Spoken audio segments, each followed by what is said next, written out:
Because if they did not do it the right way, Don, they could totally tank the mortgage market. If you think the financial crisis was bad before, that would just be a disaster. I'm Don Bernards, the principal in charge of Baker Tilly's multifamily housing practice. Welcome to a special edition post-election episode of BuzzHouse, a Baker Tilly podcast where you can hear all the buzz around multifamily housing. Today we're joined by David Gasson of the Housing Advisory Group to discuss the 2024 election and how we anticipate the results will impact the multifamily housing industry. Let's get started.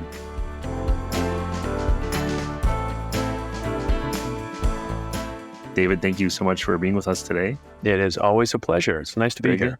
Very good. And of course, Housing Advisory Group's mission is to educate members of Congress, senators, their staffs, and administration officials on the value of the low-income housing tax credit and other affordable housing programs. We'll be talking with David today about what we can expect regarding housing legislation and programs, of course, post the November election. We're going to jump right into our discussion with David. David, before we get into some detailed questions, again, maybe just let our listeners give some insight into your background and work, of course, with the Housing Advisory Group. Sure, absolutely. And for those I have not had the pleasure to meet yet, I'm David Gasson. I've been in the affordable housing business for well over, Don, now 30, 35 years. I can't keep track, actually. I guess when you get to some point, you just stop counting. We've been doing it for a long time. I worked on Capitol Hill before joining Boston Capital in 95. I worked on Capitol Hill for 10 years, first in the House and then in the Senate, and now have been doing affordable housing issues for that period of time. The Housing Advisory Group is a national advocacy organization that was set up in 93 to deal with the sunsetting of the tax credit in 93, which of course became permanent. And we have been working to advocate on behalf of the tax credit and broader housing issues since then, and are happy to say that we have had far more many successes than not. And we look forward to continuing that on the road ahead. Very good. And David, thank you for all your efforts, of course, for that, and the industry is large as well. So, David, let's start with the balance of 2024. And the questions are, what can happen, if anything? Anything? We hear some things maybe around disaster relief. Is that low-hanging fruit? Or what's your take on the lame duck session? So, first of all, they are looking very much forward to getting out of town for Thanksgiving. They're already tired of each other after only being back for a couple of weeks since the election. But they obviously have to address the budget. The continuing resolution on the FY 2025 budget expires December 20th. So they will come back after the Thanksgiving holiday next week and start dealing with how they're going to address funding for the government. Odds are, Don, that they are going to pass another continuing resolution to get them into next year.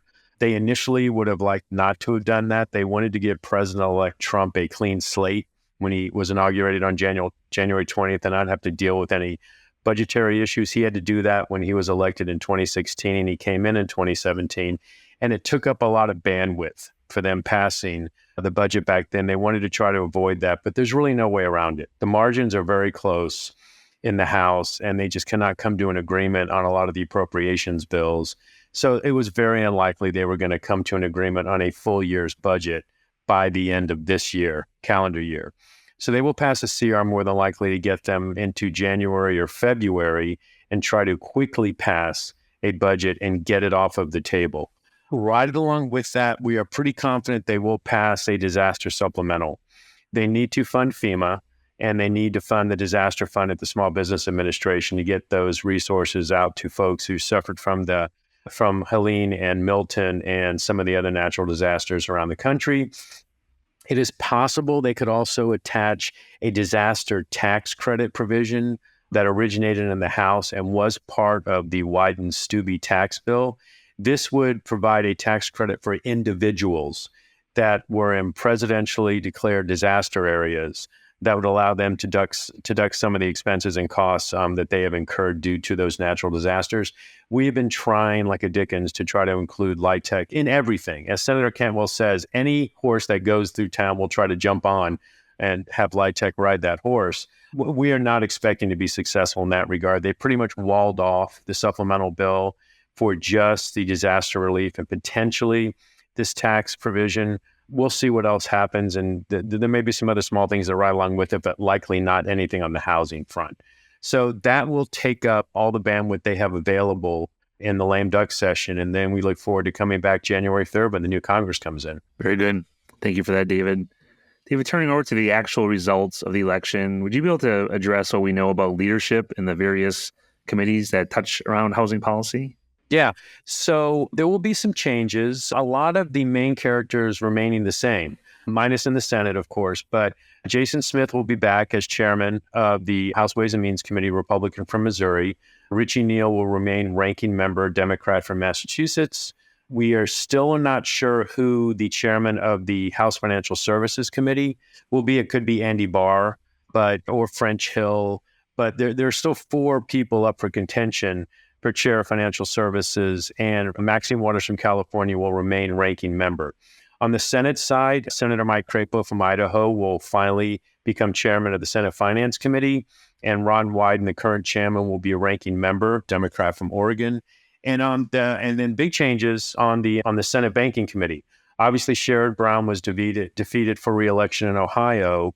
Democrats will be in the minority in the Senate, so the new chairman of the Senate Banking Committee will be Tim Scott from South Carolina, and their ranking member will be Elizabeth Warren from here in Massachusetts. That will prove an interesting duo. We'll see what comes out of the Banking Committee and how well they get along, which they will get along. I mean, as we always tell people, you hear a lot of noise when you follow these things in the press and you think that they don't like each other, nothing ever gets done, and they don't work together. And they actually do work really well together below the radar to get things done. They might not always agree, and it might be difficult sometimes, but the mechanisms in Congress do work.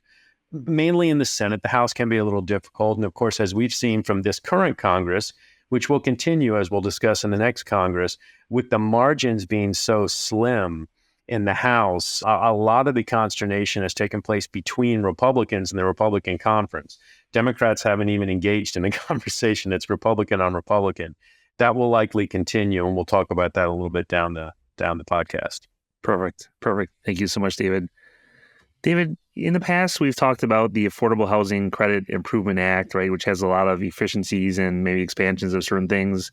Is this still the main tool that could provide these updates to the tax credit program? And if so, do you see a path, or what is the path? Don, the short answer is yes. The AHCIA, the Affordable Housing Credit Improvement Act, is our primary vehicle for advancing tax legislation for the low-income housing tax credit. Now, that said, I want to make a point, and it's a broader point. Senator Cantwell used to always harangue us about her colleagues to say that, the industry has to do more to let her colleagues know that there's a housing crisis. Well, guess what? All of her colleagues now know there's a housing crisis. The bipartisan support for the AHCIA is through the roof. I believe we have over currently 277 bipartisan co-sponsors in the House and 37 bipartisan senators in the Senate on the bill. And the point that we like to make is that no other tax provision in Congress has as many bipartisan co-sponsors as the Affordable Housing Credit Improvement Act. But going along with that and the fact that the housing crisis is widespread, hardly a week went by in this last session where a member of Congress, some on the tax writing committees and some off, introduced a housing bill. Some of them gave us a heads up that they were doing it and we'd work with them. And some of them literally came out of the blue and were like, wait, what? and we saw these housing bills everywhere. So there are a lot of housing bills out there. Some of them duplicate what we're doing in the AHCIA. Some of them take AHCIA provisions and take them a step further, maybe further than the industry would actually like them to go, above and beyond what the economics of the affordable housing marketplace could actually handle, but their intentions are good in presenting them. And then some of them are really well-meaning but left field ideas, that folks come up with that we will then go into the office and say, hey, we love your housing bill. Can we talk to you about it? And we'll explain to them what might work, what might not work, and how they might want to tweak it. But in the end, we hope that they come on board with the Affordable Housing Credit Improvement Act, because that is our vehicle. So the AHCIA will be reintroduced in the next Congress. Obviously, we've been talking with the lead sponsors of the bill in the House and the Senate about that for some time, playing through the different scenarios depending on what happened in the election. So at this point, we do not believe, Don, there will be many changes to the bill, because with one-party rule in Washington, they will be using the reconciliation process, which we will talk about, to pass it. And that is probably not going to give us a lot of opportunity to change the current bill, because when you change the legislation, then you have to re-educate everybody again on the different changes you've made. And we just don't think we're going to have that kind of time with them likely to pass the bill through reconciliation. It's going to be a much shorter time frame on when they finally start voting on this bill. There are some things that could change. We're waiting to see if the leads want to change the 50% test, because as you are aware, many of your listeners might be, it did pass the House, but at 30% and not 25%. Obviously did not pass the Senate. We came up short there, but the leads might say, listen, we've already had one vote and it was widely supported at the 30% level versus 25. Maybe we'll bump it up to 30. So we'll have to wait and see on that. Other than that, I don't see a lot of changes to the bill. And with the reconciliation process, and if you'd like to talk about that, I can explain to you exactly how that works and what is relevant in the AHCIA in the context of how we fit into that bill and what we can and cannot offer through reconciliation. Very good. Very good. And I'm sure, David, that will probably tie into my next question. Really, a lot of on people's minds is expecting in general with the tax legislation here in 2025. People are always asking about the corporate tax rate. And I know there's maybe some nuances there, but I know it's a big question, but maybe some highlights of what we could expect to see. Yeah, I mean, there has been talk about the corporate tax rate. President-elect Trump indicated on the campaign trail that he would like to go to a 15% corporate rate. And then he kind of qualified it and said 15% rate for manufacturing. And of course, everybody wants to see the economy grow in manufacturing. There has not been consensus support among Democrats or Republicans, for that matter, on lowering the corporate rate further. First of all, and this is something that still matters to some people, it would be incredibly expensive. I believe that the data point is for every point you lower the corporate rate, you're talking about $101 billion. So to go from a 21% rate down to a 15% rate across the board. So if you weren't limiting it to manufacturing, but you were going broad-based 15% rate for everybody, you're talking somewhere in the area potentially of $700 billion just for that before you even start talking about the expiring provisions from the Tax Cuts and Jobs Act. And the Joint Committee on Taxation and the Congressional Budget Office have come out with estimates from anywhere between $3.5 and $4.4 trillion just to renew the expiring provisions from the TCJA. That does not count any of the things people want to add, for instance, LIHTC, new markets, Neighborhood Homes Investment Act, a myriad of other tax provisions outside of housing that people would like to see addressed in the tax bill. So to lower the corporate rate that much would really bump up the cost of the bill, which now I've heard estimations, Don, that people are talking that the bill could end up costing upwards of $7 trillion. With a T, not a B, a T. That's a lot of money. So we'll see what happens. I mean, all of us have learned never to say never. I mean, we'll never say never again, in regards to anything. If we haven't learned, this election taught us again, never say never. But I think it's going to be difficult for the president and Republicans who do support a lower corporate rate to really drive that down if they also want to include a lot of these other tax provisions in the bill. So that one, not so much. Other things that could get included, and of course, something that hasn't been on the table before, but neighborhood homes is a perfect example. Strong bipartisan support, a single-family housing for first-time home buyers that qualify in blighted communities at reduced rates because you're giving the developers a tax credit to rehab their basically build out the new home from the existing home. And so that drives down the cost. First-time home buyers, they'd have to hold the property for 5 years, and when they sold it, they would have to again sell it to a qualifying home buyer who would have to hold the home. So that's a fascinating program that has strong bipartisan support. There are a number of other programs like that. So we could see a number of additions that people offer up for this tax bill that they're going to be addressing next year. And that's before you and I even start talking about LIHTC. Right. Very good. Very good. David, just a couple other maybe random questions, checking in on a few items that have been out there for a while in general. Those are there any expectations around GSE reform? And two, what is the status of CRA?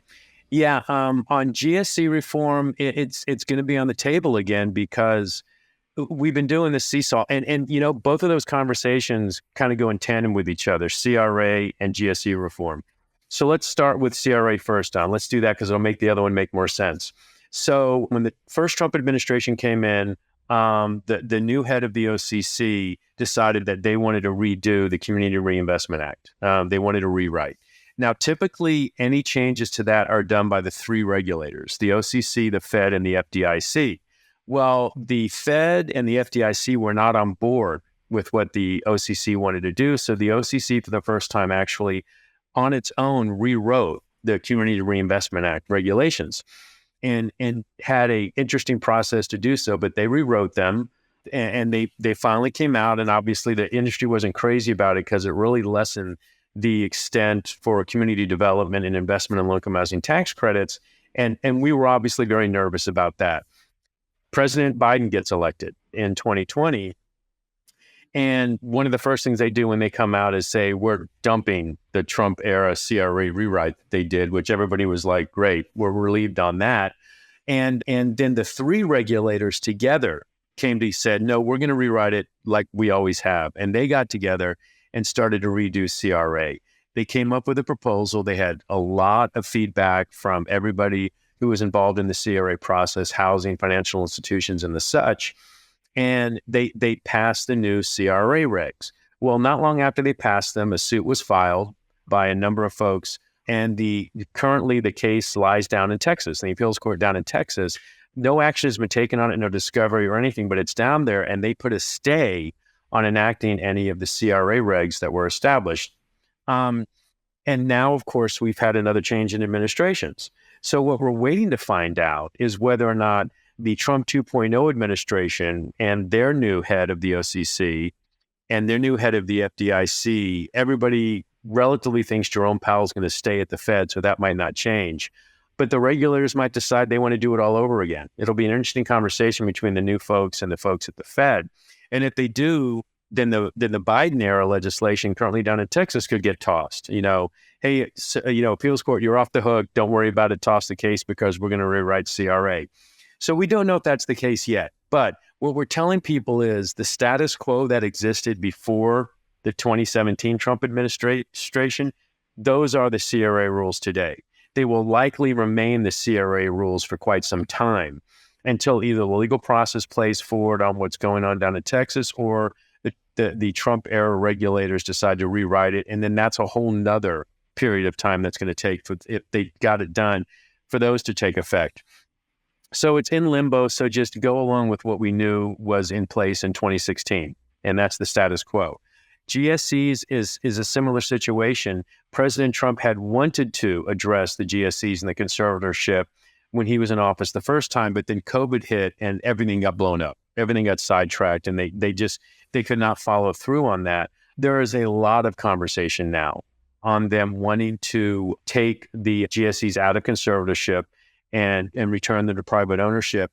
But to do that, they would absolutely have to do it the right way. They would have to make sure that they are properly capitalized. And everybody is pretty much convinced that they would still have to be a very much implied government backstop to that market. Because if they did not do it the right way, Don, they could totally tank the mortgage market. If you think the financial crisis was bad before, that would just be a disaster. And to think what would happen with markets, rates, and the such. So yes, we believe they will make an attempt and go through the process of potentially taking the entities out of conservatorship. But I think everybody's going to caution them on the way in which they do that. And we'll be watching that closely and weighing in, obviously, where we can. Sure. No, very good. Thanks for those updates. David, this has been a great discussion. I really appreciate the insight. Just, one last additional question. We always like to end with advocacy. Are there any special considerations right now, or it's kind of do what we've been doing, or any advice on advocacy? Absolutely. And it gets back to something that I kind of touched on before, but I'd like, if we have time, Don, I'd like to discuss a little further. And the advocacy is going to be around the reconciliation process. Oh, perfect. Yes, please do. Yes. Yeah. So how this is going to work with reconciliation, what reconciliation means, it's a budget process. And it means that in the Senate, they only need 50 votes to pass any piece of legislation around the budget reconciliation and the tax bill. They would not need a 60-vote filibuster-proof majority, only 50 votes. Which means that one party can get this done. Now, as a point of history, this is how the George W. Bush tax cuts got done. It's how the Affordable Care Act was passed in the Obama administration. It's how the Trump tax cuts got done, the Tax Cuts and Jobs Act. and it is how the infrastructure bill got passed by the Biden administration. It was all one-party rule, and one party voted it in without the other. The other party participated, but they didn't need their votes. They are thinking they're going to do the same thing this time around with reconciliation and the tax bill. Now, the thing I'd like to point out to people is this: the difference between now and all those other scenarios, minus the Biden situation, which was the same, but it was Democrats who had the thin majority, and they managed to keep everybody together, especially Senator Manchin and Senator Sinema, and they were on board, which is how they passed the infrastructure bill. Republicans have not had the same luck, especially with this House and a very thin majority. They are going to have an equally thin majority, if more so. And I say more so because President Trump has been tapping House members to serve in his administration. So they could very well have a 1, 2, or 3 seat majority in the House as they try to pass the largest tax bill that has ever passed Congress. In the Senate, they only have 53 seats. And they're going to have to get every single one of those 53 senators to agree to everything in this tax bill. So when you think about it, it's kind of hard to imagine with a House that has a hard time on agreeing on the name of a post office and getting all the Republicans to agree to that they're going to agree to a $5 to $7 trillion tax bill and everything that's in it. And as a reminder, the president made a lot of promises in the campaign: eliminate taxes on tips, eliminate taxes on Social Security, which does have bipartisan support, lower the corporate rate to 15%. One of the big ones, which is going to have a lot of problem with his Republican colleagues, is eliminating the cap on the SALT tax. He said that a number of times that he wanted to get rid of the SALT cap. That does not have support among a majority of Republicans in the House and the Senate. So they're going to have to craft a bill that can get every single one of the Republicans in the House, or at least 218 out of potentially 221 or 22 of them, to agree to this, to do it through reconciliation. And the same in the Senate. They're going to have to get all 50. They're going to have to get 50 out of 53 senators on board to support this thing. And I just think that's a heavy lift. So I'm calling it reconciliation plus. I think that they will have to negotiate with the Democrats and allow some of what they want to do in there so that they can get Democratic votes, at least in the Senate, to get them over that 50 vote margin. I could be wrong. You never know. They might be able to get unanimity through the Republican conferences. But I just think this is, with the largest bill that a Congress has ever passed, I think it's going to be difficult to get every single House member on the Republican conference and then all but 2 Republican senators in the Senate on board for this. Now, in regards to LIHTC, we are very much pushing for as much as we can get from the Affordable Housing Credit Improvement Act into the bill. There is something called the Byrd Rule, named after Senator Robert Byrd, who was the chairman of the Senate Appropriations Committee back in the day, and he established this. The Byrd Rule says that anything that is included in reconciliation has to have a revenue effect. Either it has to cost money or it has to raise money. So this eliminates the ability of including regulatory reforms that have no revenue impact, messaging provisions that don't have any revenue impact, that just you want to send a message out there, do something, or change a regulation on the ability to do something, but it has no revenue impact. They cannot be included in reconciliation. So that's going to limit our ability to include probably 7 to 10 provisions from the AHCIA in the bill, because they are largely regulatory in nature and do not have a revenue impact, so they'd be off the table. Obviously, we're pushing for the restoration of the 12.5% and a bump in the 9% credit. As you and I discussed, a reduction of the 50% test down to something, whether it's 25, 30% or something else, and basis boosts. We would like to get some of the basis boosts included as well. And so we are pushing those, and as much else as we can get, bond recycling, different things that could have a revenue impact. The 10-year rule, we have to see if that has a revenue impact. But we're trying to push things and get as much as we can in the tax bill. We think we will be successful. Our leads are still our leads, and they're still there, including the Republicans now that are in charge in the House and the Senate. Jason Smith, chairman of Ways and Means, is a longtime supporter of the credit and was the co-author with Senator Wyden of the Wyden-Smith bill, which included our LIHTC provisions. And Mike Crapo has for years voiced his support for affordable housing over and over again. Well, now he's going to have the opportunity to demonstrate it as the chairman of the Finance Committee that's going to draft their version of the tax bill and make sure that affordable housing is included in there. So we're feeling relatively confident. I've used it so many times, but there really is no reason now, with housing being the number one crisis in the country, on everybody's mind. It was in the top 3 of every voter's poll that came out before and after the election of the things that are concerning them. It's the number one driver of inflation in the country. And obviously Republicans and President-elect Trump want to address inflation.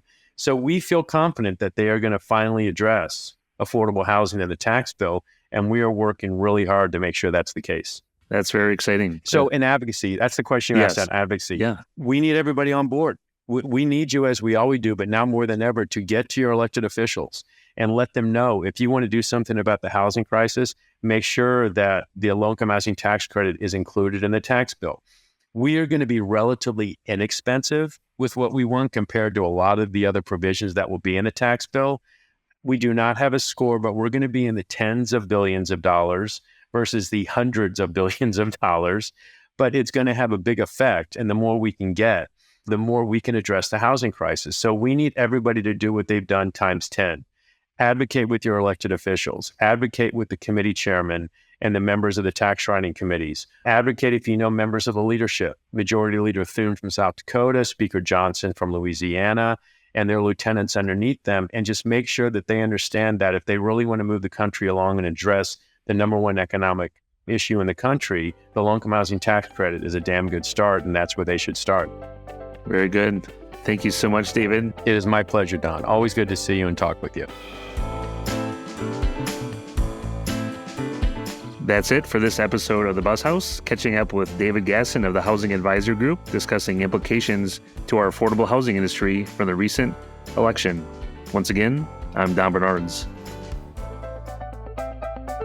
Don't forget to subscribe so you don't miss an episode. For additional resources around multifamily housing, check out bakertilly.com. If you have a suggestion for the show, email us at bild@bakertilly.com. That's BUILD @bakertilly.com.